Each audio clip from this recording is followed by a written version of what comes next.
Assalamualaikum warahmatullahi wabarakatuh. Waalaikumsalam warahmatullahi wabarakatuh.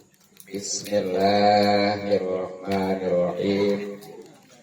Alhamdulillahirabbil alamin wa bihi nasta'inu ala umuri dunya waddin. Salatu wassalamu ala asyrafil anbiya'i wal mursalin Sayyidina Muhammadin Sallallahu alaihi wasallam wa ala alihi wa sahbihi ajma'in, amma ba'du. Ya ayyuhal hadirun wal hadirat, ittaqullaha haqqa tuqatih wa la tamutunna illa wa antum muslimun. Qala Allah Ta'ala fil Qur'anil Karim, a'udzu billahi minasyaitonir rajim. Bismillahirrahmanirrahim. Wa la yu'akhiru nafsan idza jaa ajaluha al-ayat. Wa qala an-nabiyyu sallallahu alaihi wasallam ila matabu adam qata amal illa min tarasin al-hadis. Sadaqallahu sadaqallahu rasuluh Nabi Habibul Karim wa nahnu ala dzalika minasyaitonir rasyirin. Alhamdulillah rabbil alamin. Yang terhormat Sayyidul Musibah, yakni Bapak Dedi beserta keluarga besarnya, yang mudah-mudahan selalu diberikan kesabaran, amin, keimanan. Untuk almarhumahnya, yakni almarhumah Arwati bin Tikarno, mudah-mudahan diampuni dosa-dosanya, diterima amal ibadahnya, dan diridhoi oleh Allah Subhanahu wa Ta'ala. Kepada Akhi Nabilah Al-Ustaz Haji Iwan Setiawan, Nabilah kedua Haji Iman Basuki, alhamdulillah ya hampir. Alhamdulillah Ustaz Nana, alhamdulillah Ustaz Nurdin, alhamdulillah Ustaz Haji Bitoyo, alhamdulillah Ustaz Ibrahim, alhamdulillah ketua pada para sepuh, kita doakan semuanya, mudah-mudahan dipanjangkan umurnya, amin, dalam keadaan sehat dan batin, sehingga bisa istiqomah hidup kita di jalan Allah Subhanahu wa Ta'ala. Pada para bapak, para ibu, hadirin, para hadirat, mudah-mudahan kita semua selalu dimuliakan dan diberikan taufik serta hidayah petunjuk kepada Allah Subhanahu wa Ta'ala. amin ya rabbal alamin. Mudah-mudahan kumpulan kita dirahmati dan diberkati serta diridhoi oleh Allah Subhanahu wa Ta'ala, juga dapatkan hal yang besar dan yang banyak dunia, lebih-lebih akhirat. Amin ya rabbal alamin. Terutama alhamdulillah malam ini kita bisa takziah, kemudian pastinya silaturahmi ya. Mudah-mudahan rezeki kita dimudahkan dan dibanyak serta diberkahkan. Dan tadi kita sudah sama-sama membaca tawasul Al-Quran, surah Yasin, kemudian puji-pujian baik itu tahlil, zikir, sholat dan lain sebagainya, serta doa mudah-mudahan diterima oleh Allah Subhanahu wa Ta'ala, sehingga para ahli kubur khususnya almarhum Arwati bin Tikarno diampuni dosa, sekali lagi diampuni dosa-dosanya, diterima amal ibadah, terutama diridhoi oleh Allah Subhanahu wa Ta'ala. Dan insyaallah kita pun semuanya kalau memang ikhlas itu luar biasa pahala dan keuntungannya. Terlebih lagi pastinya pahala ngaji ya. Jadi malam ini insyaallah ada tausiah dan ngaji.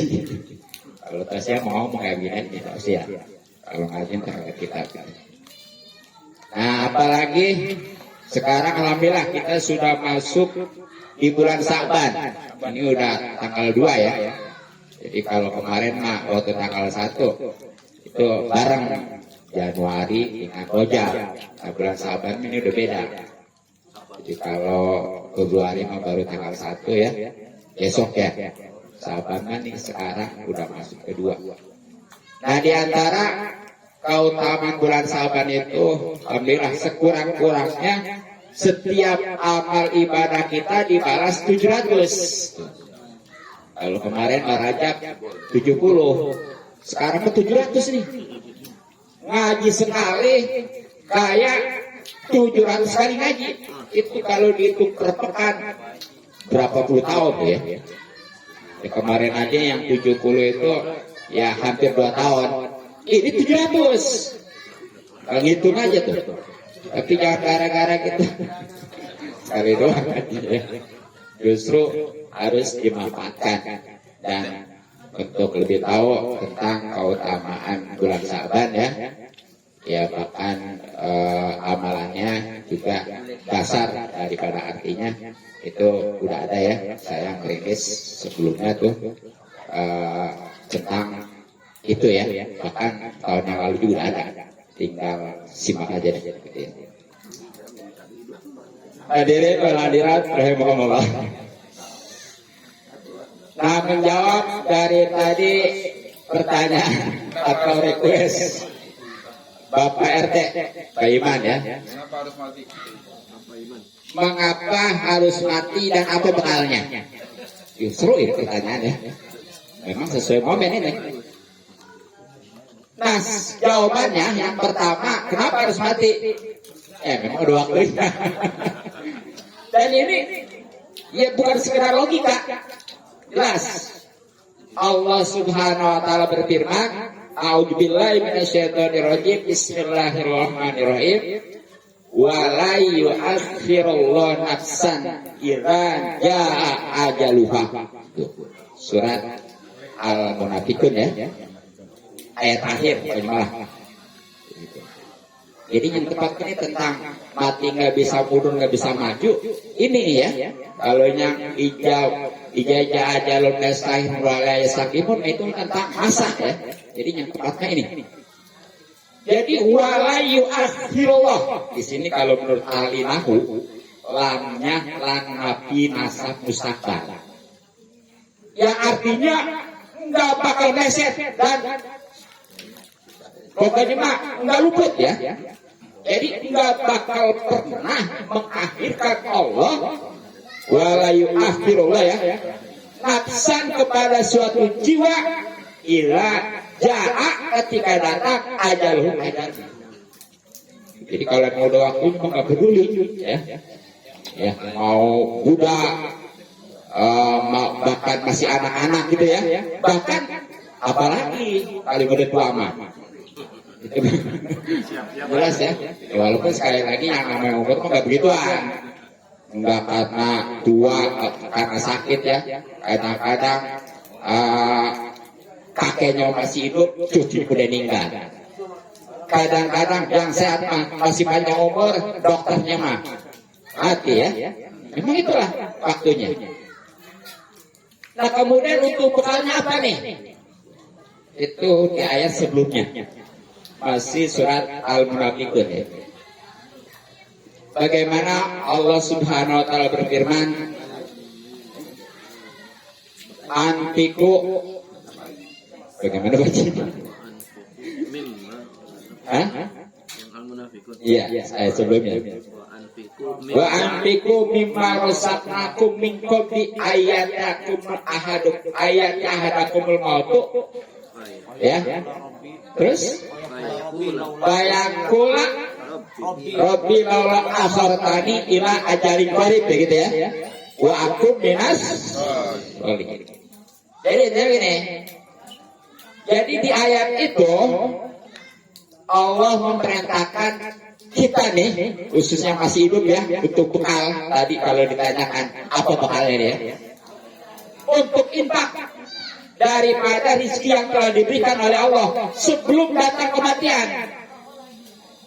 Sebab kalau sudah datang kematian nanti yang ada penyesalan tiada arti.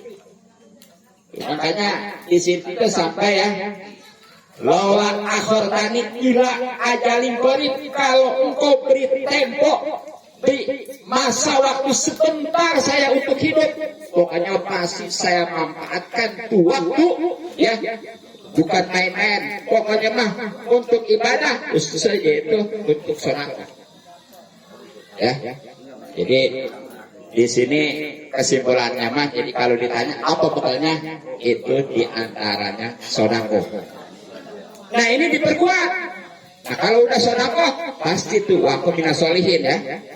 Dan ini sekali lagi diperkuat oleh hadis bagaimana Rasulullah SAW bersabda, "Idza matabnu Adam in qata'a amalu illa min salas."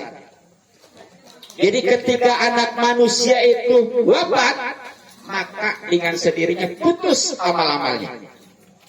Ya walaupun di sini kata-kata Ibnu Abdin itu menunjukkan mujakar ya, laki-laki, tapi maksudnya mau laki-laki mau perempuan tua ataupun budak, pokoknya mah kalau sudah meninggal, sudah wafat, itu bukan lagi diputusin ataupun putus, tapi dengan sendirinya. Pokoknya mah artinya mau nerima mau kagak tetap dengan sendirinya putus.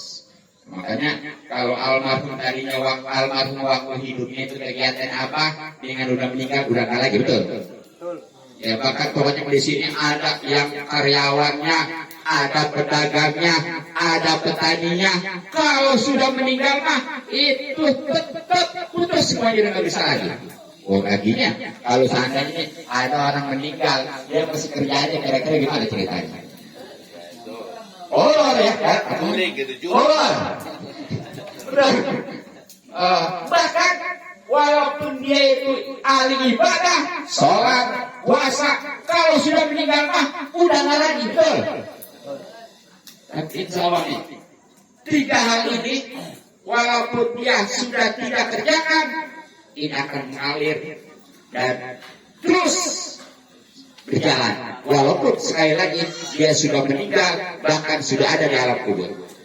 Ini jadi ini hadis ini adalah menunjukkan bahwa amal putus, tapi yang tidak diantar amal putus ya, walaupun dia udah mengerjakan. Mana di antaranya? Sodakotin jariyatin. Yang pertama amalannya nggak bakal putus walaupun sudah meninggal, udah nggak dikerjain, adalah sodakoh jariyah. Jauh bu. Sodakoh yang berjalan, maksudnya pahalanya, makanya itu ibaratnya jariyah yang berjalan. Itu walaupun udah meninggal yang sodakohnya ini tetap pahala. Nah walaupun di sini oleh para mufasirin diartikan sodakoh itu wakaf. Makanya momen masjid Jami'at atau ketemu di bulan ya, membutuhkan kapan lagi masih hidup. Kalau sudah meninggal maka sudah ada ya. Kalau sudah memberikan salam bilang, tapi kalau belum bisa ada. Jadi sepanjang itu masjid itu digunakan, itu sepanjang itu pula pahalanya mengalir. Walaupun yang wakafnya itu, yang sedekahnya itu sudah meninggal, bahkan sudah lama sekalipun. Nah itu yang pertama. Yang kedua, yang tetap berjalan pahalanya walaupun sudah meninggal pelakunya ya, artinya sudah tidak dikerjakan lagi, adalah al-ilmin yuntafa'u bih, ataupun ilmu yang manfaat. Nah ilmu manfaat ini tentunya ilmu yang dia kerjakan ya, kemudian apalagi dia sampaikan lagi. Ya, makanya di dalam tafsir ini yang lebih kuat ilmu yang dimaksud ilmu manfaat ini adalah orang yang ngarang kitab ataupun yang ngajarin. Jadi seperti gini, umpamanya saya ngajarkan Bismillah satu ya kepada hadirin satu umpamanya. Kemudian oleh hadirin nih, hadirin banyak. Katakan hadirin ya. Nah nanti oleh hadirin disampaikan lagi tuh. Jadi setiap kali nyampein itu pahalanya datang juga saya, walaupun yang nyampe sekarang bukan saya. Itulah jadi kalau kata bahasa bisnis apa namanya M ya gitu. Ya, itu kalau dunia bisnis MLM gitu. Jadi makin banyak kesana yang nyampaikan itu makin banyak itu pahalanya. Makanya sangat beruntung ya orang-orang yang waktu hidupnya pernah ngarang kitab, pernah ngajarin, tapi tentunya untuk bisa ngajarin, untuk bisa ngarang kitab, itu tentunya dia harus bisa ngaji, betul. Dan untuk bisa ngaji harus Belajar. ngaji ya, atau belajar. Insya Allah ya. Nah kemudian ketiga nih, yang istilahnya gak bakal putus, walaupun pelakunya sudah nggak ngerjakan ya, karena memang sudah wafat, adalah au waladin, atau anak solihin yang soleh, yang pula yang mendoakannya. Jadi yang ketiga nih, amal yang gak putus walaupun pelakunya sudah meninggal, sudah wafat, sudah nggak ngerjain lagi, adalah anak yang soleh. Walaupun sebenarnya kalau anak soleh nggak ngaduain setiap amalnya nyampe ke orang tuanya. Jadi luar biasa nih ya. Makanya pernah sahabat ditanyakan ya, apakah mungkin orang tua seorang anak bisa meraih keriduan orang tuanya yang sudah meninggal ya? Di dalam kitab Al-Biqobi ini. Jadi pernah nih, ya walaupun awalnya sih sahabat itu sebagai sahabat itu berkata bahwa meninggalkan doa kepada orang tua itu bisa menyempitkan yang namanya kehidupan. Tarku doa lewaledet yudayikul ma'is ya. Jadi meninggalkan doa atau tidak mendoain kedua orang tua itu bisa menyempitkan kehidupan. Makanya kalau pengen hidup kita ini lancar ya, itu jangan luput, jangan males, jangan bosan untuk mendoain kedua orang tua ya, baik yang masih ada maupun yang sudah meninggal. Setelah itu sahabat ditanyakan tuh bagi sahabat, apakah mungkin orang tua seorang anak bisa meraih keriduan kedua orang tua yang sudah meninggal? Nah, itu dijawab oleh sahabat, balak betul bisa. Nah caranya apa? Itu diantara yang pertama dan utama ya adalah menjadi berusaha untuk menjadi anak yang soleh-soleh. Kenapa? Anak yang soleh-soleh ini itu yang sangat diharapkan dan disukai oleh orang tua, baik yang masih hidup ataupun yang sudah meninggal, betul? Kan anak kalau soleh ya kita masih hidup senang, luar biasa. Bahkan sampai meninggal juga itu kesolehannya akan mengalir kepada kedua orang tua. Cuma memang yang namanya soleh itu bukan sekedar nama. Walaupun nama juga udah bagus, soleh ya. Yang asing lagi kalau memang pengen punya anak soleh, bapaknya taman soleh, anak udah pasti itu namanya anak soleh. Anak Pak Soleh. Anak soleh. Iya. Nah jadi yang namanya soleh ini, ya di dalam kitabnya Nahdlatul Talibin jilid pertama ya, bahkan di jilid ketiganya ada. Kalau di jilid pertama ketika menjelaskan tentang wa'ala ibadillahi sholihin, itu bacaan sholat ya, tahiyat itu kan. Di antaranya kan habis assalamualaikum ayyuhan nabi wa rahmatullahi wa barakatuh, kemudian assalamualaikum wa ibadillahi sholihin. Itu di jilid pertama. Kalau di jilid ketiganya itu di bab tauhid ya. Ya, tentunya yang namanya taroid itu tentunya ketika tentang wakaf ya, itu tadi penjelasan daripada hadis ijamatamu ada ingkota maluh kan di situ diantaranya ada tadi awaladin solihin, itu menjelaskan ayat itu. Di sini menjelaskan hadis itu, itulah ada penjelasan ulama yang dinamakan soleh itu apa. Jadi soleh itu al-qaimu bi hukukillah wa hukukil ibad. Jadi yang namanya soleh itu adalah orang yang udah menggalang ataupun menjalankan hak-hak Allah dan juga hak sama hamba maksudnya ya. Ya dengan kata lain, ibadah kepada Allah itu benar karena berdasarkan ilmu. Kemudian kepada sesama juga akur rukun, tuh baru soleh. Kalau perempuan soleh, ya kan kadang-kadang ada orangnya, ya alhamdulillah yang namanya ibadah ketinggalan nih, baik yang wajib maupun sunnah. Tapi sama tetangga, sama saudara, bahkan orang tua, nggak tegur-teguran. hah? Ribut mulu, ada di sini ada? Nggak ada sini, alhamdulillah ya. Damai, semua damai betul ya. Jalan damai. Ini mau di Amerika ya gitu ya. Ada sebaliknya juga. Jadi dia benar orangnya emang gak pernah ribut sama tetangga, sama saudara, apalagi keluarga ya. Gak pernah ribut, benar-benar. Dan karena dia prinsipnya bahasanya ngaji diri. Yang penting kok benar katanya. Kan ada gitu ya. Tapi gak sholat, gak ibadah, dia gimana? Udah wae. Sama deh. Sami wawon. Iya, jadi walaupun dia sosial banyak nih, gak pernah ribut, bahkan dia yang ada sering membantu kepada tetangga, kepada saudara. Kalau gak ada sholat, itu gak ada wadahnya. Jadi ibarat kopi tuh, kenapa kopi bisa diminum? Karena di gelas, betul. Nah itu ibaratnya, pahala kopi, gelasnya wadahnya. Nah untuk menjadikan gelasnya itu supaya bisa jadi wadah tempat kopi, itulah yang namanya ibadah sholat khususnya.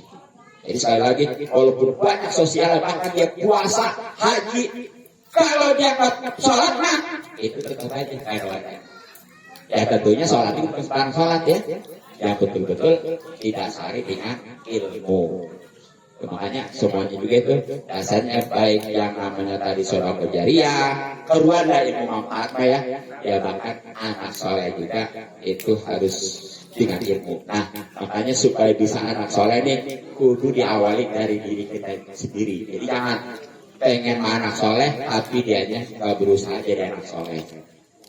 Jadi ya kalau pengen sekali lagi kalau pengen anak soleh ya diri kita dulu berusaha untuk menjadi anak yang soleh insya Allah ya. Jadi itu yang namanya anak soleh ini luar biasa. Bahkan nanti di akhirat nih yang namanya anak soleh sampai ada ungkapan anak soleh itu lebih baik daripada dunia beserta isinya. Kenapa? Karena yang namanya dunia beserta isinya nih nggak bisa nyelamatin dari neraka, apalagi untuk masukkan ke surga ya. Tapi dengan anak soleh, insya Allah. Kan ada cerita aja ya. Jadi ini si anak mau dimasukkan ke surga. Dia nanyain, kalau orang tua saya di mana? Orang tua kamu di neraka. Karena orang tua kamu mah ibadah nggak pernah, nggak ibadah tapi ada maksiat, makanya wajar masuk ke neraka.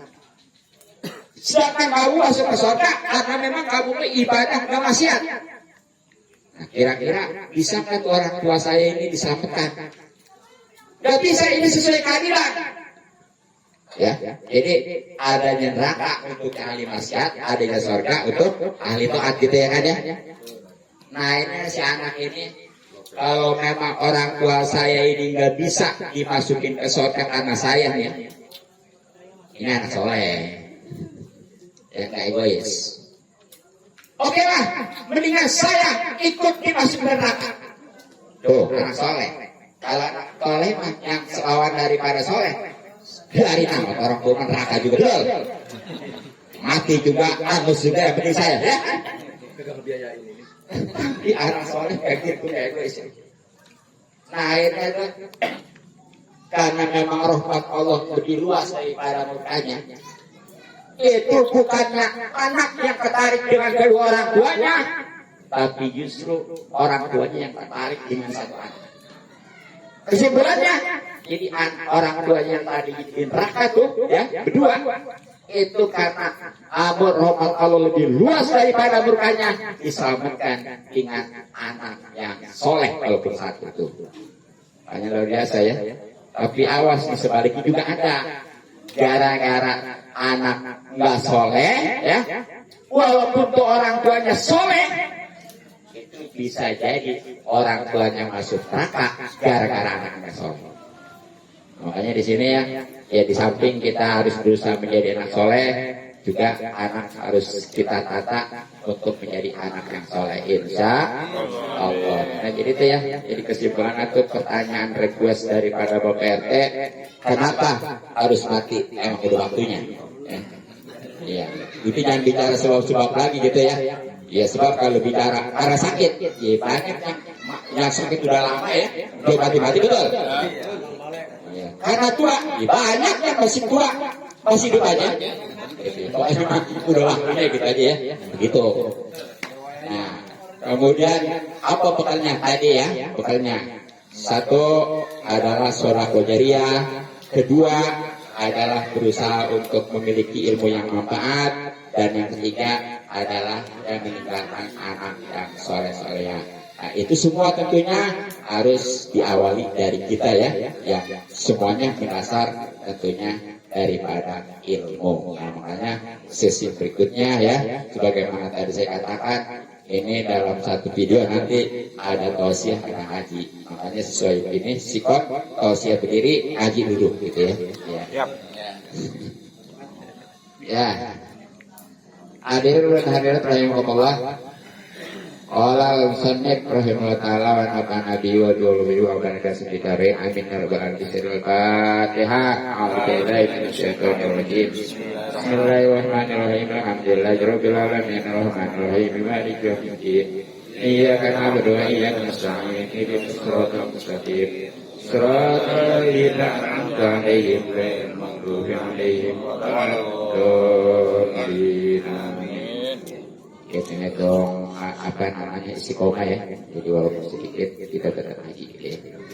Sebab di dalam kaidah keterangan al-istiqomah khairun min al-karomah.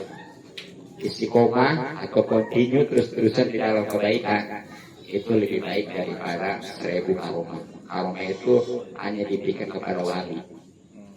Ya, makanya kita mah boro-boro ya. Jadi wali, paling wali murid, wali nikah ya. Ya, tapi ternyata dengan istiqomah kita itu berbeda daripada yang didapatkan oleh wali. Yang penting kebaikan istiqomahnya ya. Kalau keburukan mah itu sebaliknya juga. Alhamdulillah. Yang jelas ya, kajian hadisnya sebenarnya di bab puasa.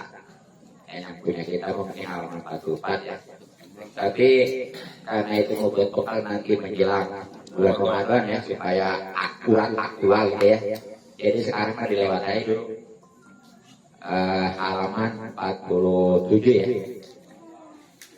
Yang jelas di bab yang 14 tentang keutamaan ibadah fardu. Sebagaimana di sini katakan, al-babu bab ar-rabi'a asyara yang 14 ada Mas Budi. Iya. Pipadi latil faridoti ya, menjelaskan tentang keutamaan ibadah fardu. Jadi di bab yang 14 dalam kitab Lughabul Hadis atau matan dari kitab Taqul Qaul, ini insyaallah akan menjelaskan tentang ibadah fardu ya, baik sholat maupun yang lainnya. Ya, sebagaimana kita ketahui, ibadah yang wajib itu yang termasuk rukun Islam itu ya, dari puasa, zakat, haji, sholat khususnya gitu ya. Nah, makanya di sini telah bersabda an-nabiyyu baginda Nabi sallallahu alaihi wasallam, dunia didirikan al-islamu Islam, sengaja selapat ya. Jadi walaupun yang kayak ini kebayang ini artinya ini, itu artinya itu gitu ya. Iya, jadi pengetahuan. Ya, kecuali nanti kalau idopat itu mah kadang-kadang beberapa lafaz bisa bunyi.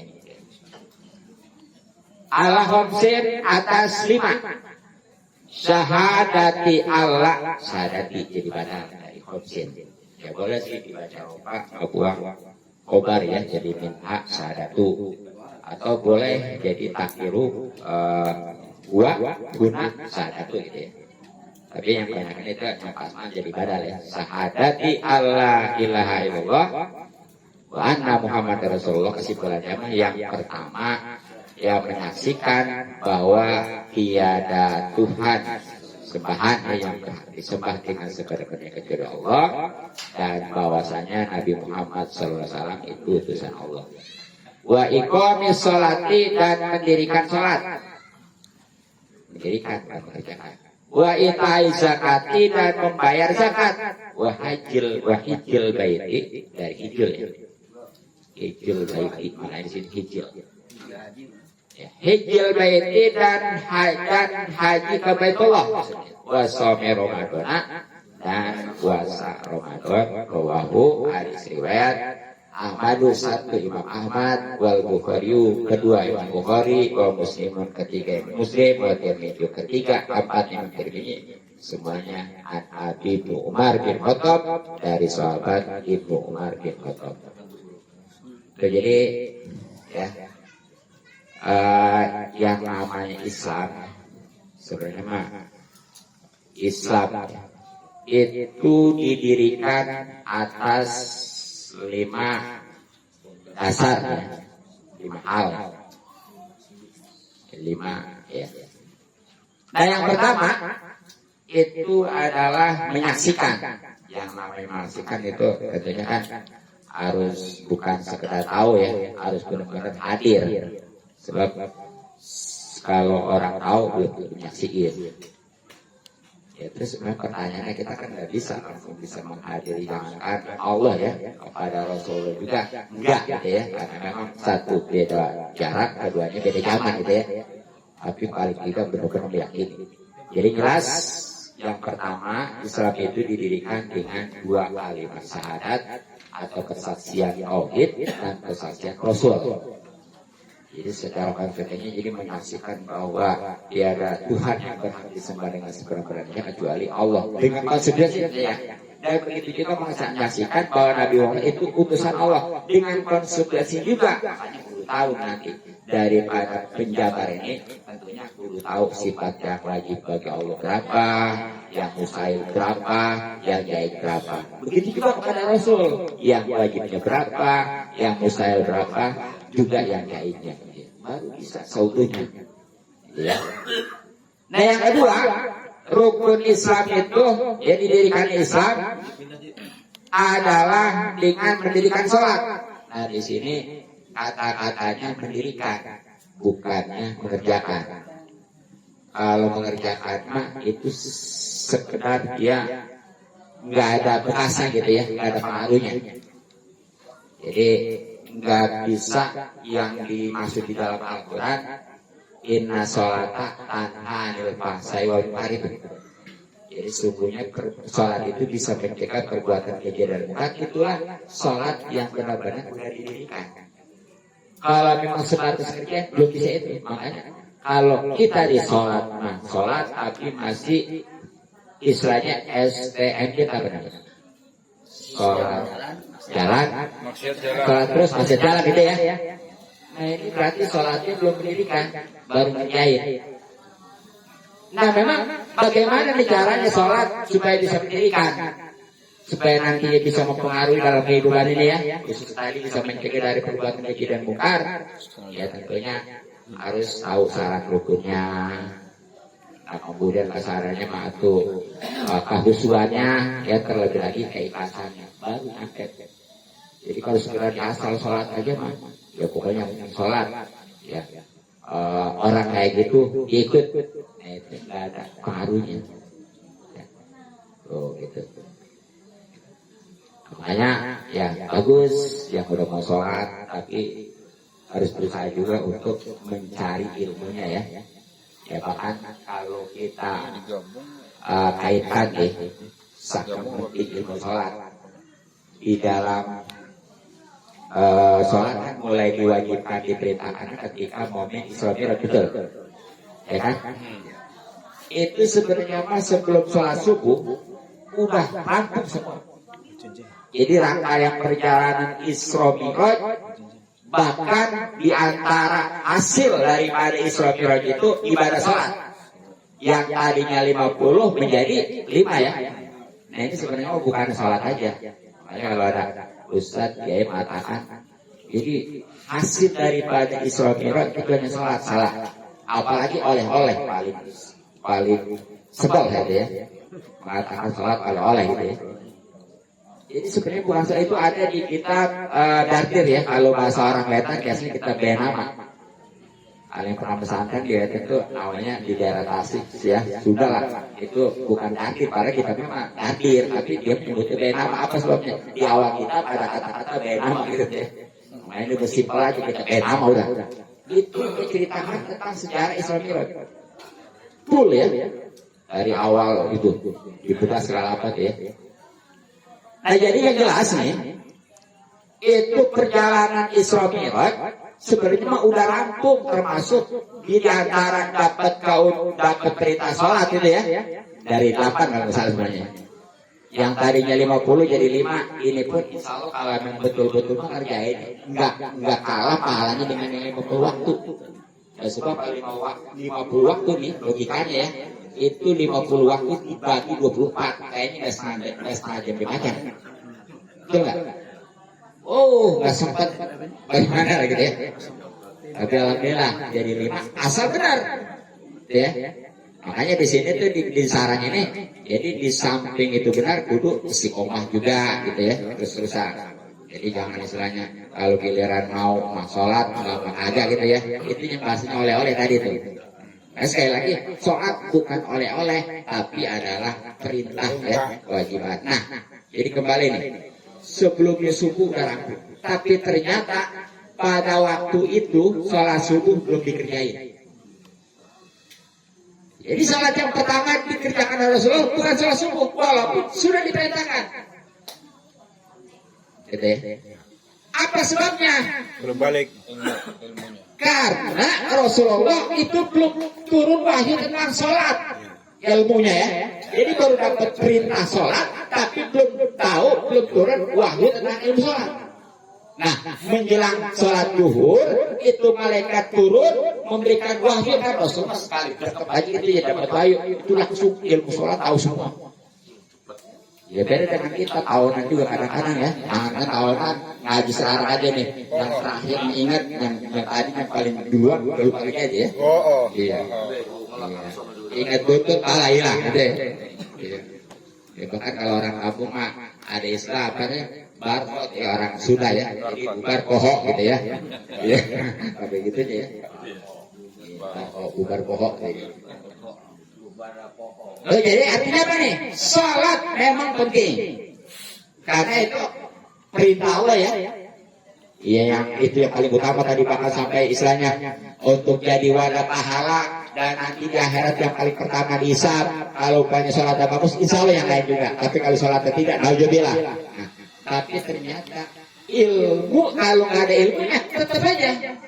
Sebab jelas ya, itu pakulungan bigori ilmin ya malu, amaluhu madudatun, kalau setiap orang yang beramal tanpa didasari dengan ilmu, maka amalan ditolak dan diterima.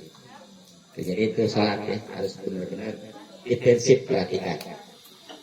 Apalagi ini momen bulan Saban ya, pengalian kiblat ini. Nah kemudian yang kedua, tadi ya, asas dasar Islam itu adalah membayar zakat. Ini juga jangan sembarangan, harus berdasarkan ilmu. Ya tentunya harus tahu tuh apa aja yang lagi dizakatin dan syarat-syaratnya ya.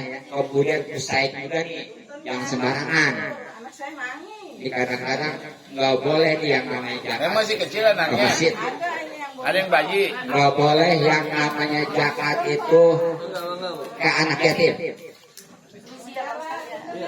Nggak boleh yang namanya zakat itu aspas nama janda gitu ya. Walaupun janda dua. Ya. Kecuali yatimnya miskin. Jandanya memang miskin. Itu sekali lagi bukan atas nama janda, bukan atas nama yatim ya, tapi atas nama miskin. Sebab di dalam mustahiq kan sebagian di dalam surat Al-Maidah yang 8 itu 8 asap nggak ada janda, yatim ya, bahkan masjid juga nggak ada. Kecuali nih kalau mau pakai masjid gini caranya.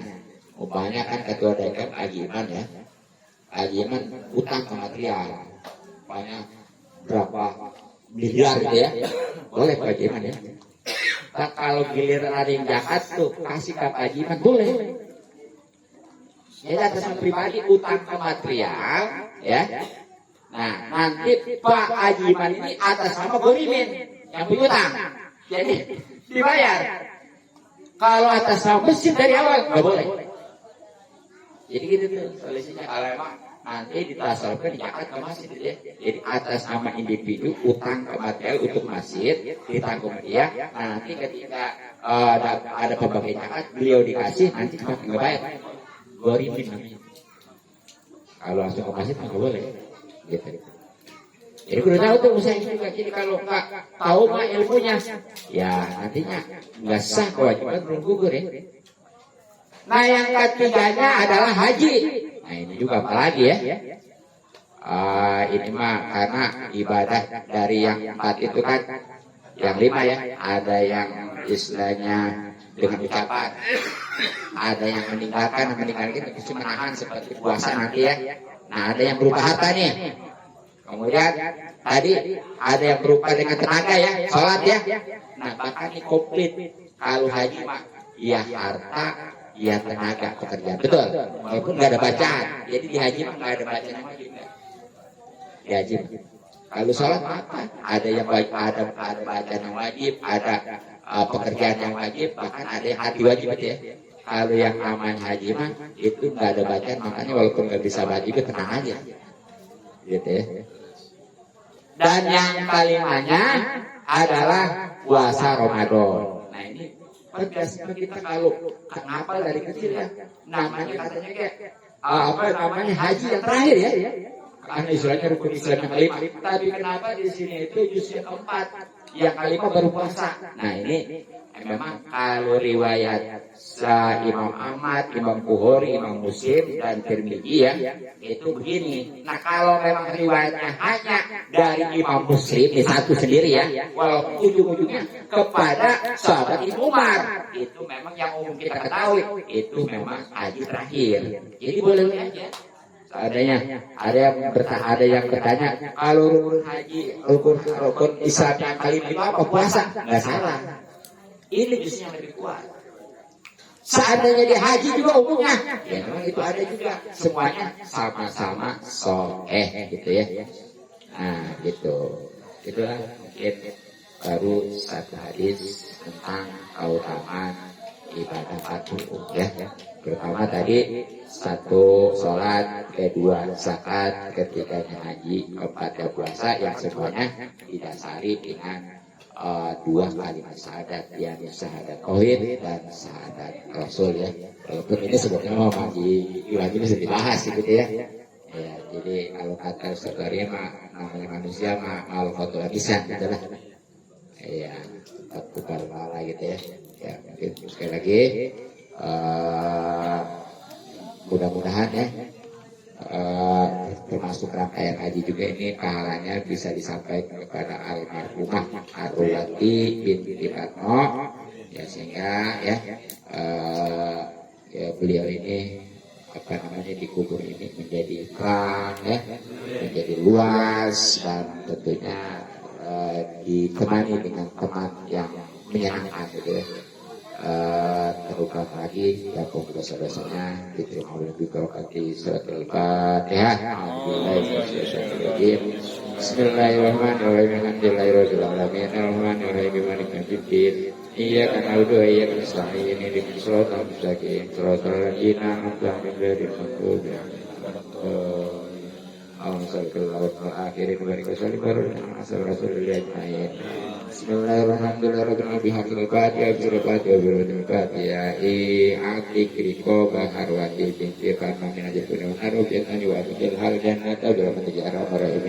Allahumma la tahrimna ajraha wa la tas'abana fil anwar wal ikrami la nasabina tajati qulubina qinatin amanu rabbina karobrohim Rabbana atina fid dunya hasanah wa fil akhirati hasanah wa qina adzabannar alamin kurang lebih mohon subhanaka bihamdika Assalamualaikum warahmatullahi wabarakatuh. Waalaikumsalam warahmatullahi wabarakatuh.